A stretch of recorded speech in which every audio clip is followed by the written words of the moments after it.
La noche del 19 de septiembre de 1961, una pareja común, respetada en su comunidad, conducía por una carretera solitaria al norte de New Hampshire, Estados Unidos.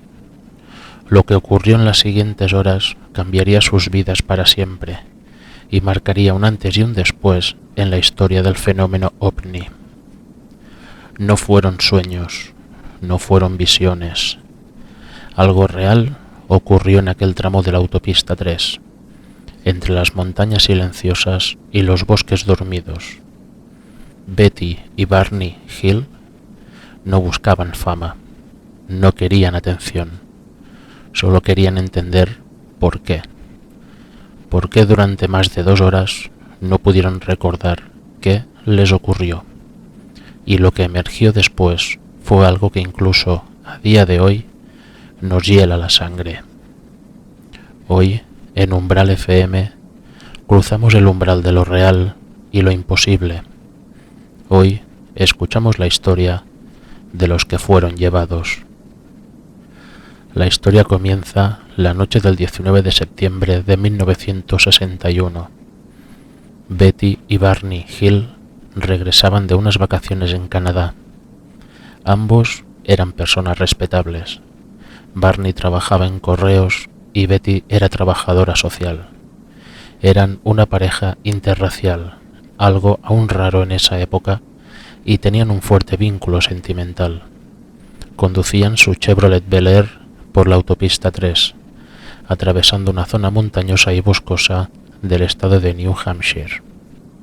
Alrededor de las 10:30 de la noche, Betty vio una luz brillante en el cielo. Al principio pensó que era una estrella fugaz, pero pronto notó que no caía, sino que parecía moverse siguiendo una trayectoria irregular. Intrigada, se lo comentó a Barney. Él pensó que podía ser un avión, aunque también se extrañó por los movimientos. A medida que avanzaban, la luz se acercaba más. Decidieron detenerse en una zona de observación cercana al Monte Cannon. Betty sacó sus binoculares y observó una forma discoidal que emitía luces multicolores. Barney también lo vio. Lo que más le impactó fue distinguir lo que parecían ser seres observándolos desde las ventanas del objeto. Desesperado, corrió al coche gritando «¡Nos van a capturar!» y aceleró por la carretera. Poco después, escucharon un zumbido metálico y se hizo el vacío. La siguiente hora y media simplemente desapareció. Cuando llegaron a casa, los Hill sintieron que algo estaba mal.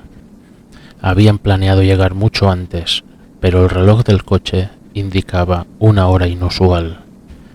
Sus relojes de pulsera habían dejado de funcionar por completo. Betty notó que su vestido estaba roto por la espalda, con extrañas manchas rosadas. Lo lavó, pero las manchas volvieron a aparecer. Barney descubrió que las suelas de sus zapatos estaban raspadas, como si hubiera caminado sobre un terreno áspero o rocoso. Ambos sintieron un miedo irracional, un estado de ansiedad constante, especialmente Barney, que desarrolló úlceras estomacales. Comenzaron a tener pesadillas. Betty soñaba con seres de cabezas enormes, ojos negros e inexpresivos y una nave con paredes curvas iluminadas artificialmente. En uno de los sueños, uno de los seres le enseñaba un mapa estelar y le decía: «Este es nuestro hogar y estas son las rutas comerciales», pero no podía recordar cómo había llegado allí. Ambos sabían que faltaban casi 2 horas de su viaje, 2 horas que no podían explicar, como si hubieran sido arrancadas del tiempo mismo. Al no poder soportar la presión psicológica, los Hill buscaron ayuda. El doctor Benjamin Simon, psiquiatra experto en traumas postbélicos, aceptó tratar el caso. Utilizó hipnosis regresiva para intentar acceder a los recuerdos bloqueados, Las sesiones fueron individuales, sin que ninguno escuchara lo que el otro decía. Lo que emergió de aquellas sesiones fue aterrador. Ambos describieron cómo el coche se detuvo en seco, rodeado de seres bajos, con cabezas grandes y uniformes ajustados. Fueron llevados a bordo de una nave metálica con forma oval. Allí fueron separados. Betty relató que le hicieron pruebas, tomándole muestras de sangre, piel y cabello. Un dispositivo metálico fue introducido en su abdomen. Uno de los seres parecía más amable y fue quien le mostró el famoso mapa estelar. Barney también describió exámenes similares, aunque con más miedo. Lo que más le aterraba eran los ojos, grandes, oscuros e inexpresivos. Sentía que lo observaban desde dentro.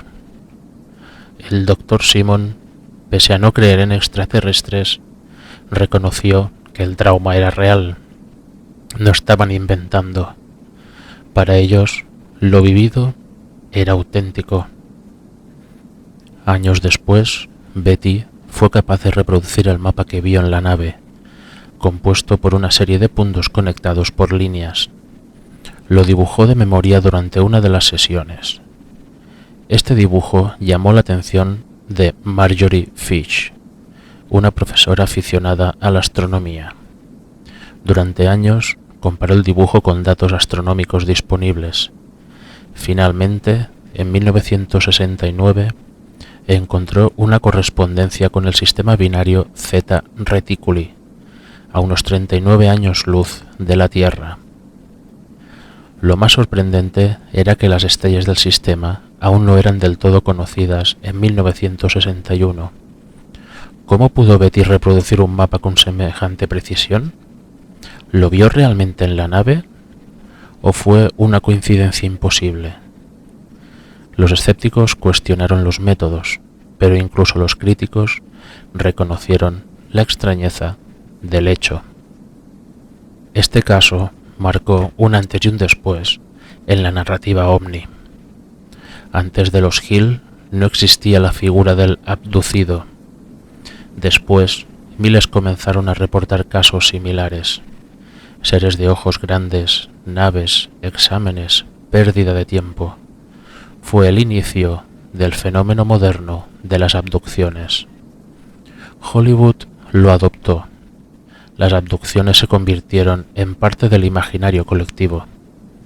Pero el caso Hill tiene una autenticidad difícil de igualar. Fueron los primeros, cuando aún no existía la moda alienígena. Además, jamás buscaron fama ni ganaron dinero con su historia. Su sufrimiento fue real, su experiencia profundamente perturbadora. Han pasado más de 60 años desde aquella noche.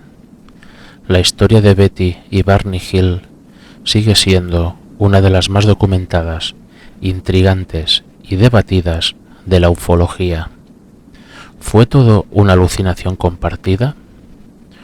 ¿Una fusión de sueños, estrés y sugestión? ¿O realmente fueron llevados más allá de la comprensión humana? Quizá nunca lo sepamos, pero en su relato hay algo que nos habla al oído, en lo más profundo del inconsciente, que hay cosas que caminan junto a nosotros sin que las veamos, y que, a veces, nos eligen. Dos personas ordinarias, una noche cualquiera, y un encuentro que lo cambió todo. ¿Y si no fue un sueño? ¿Y si algo nos observa mientras dormimos? Esto ha sido Umbral FM, donde lo desconocido no se explica, se invoca.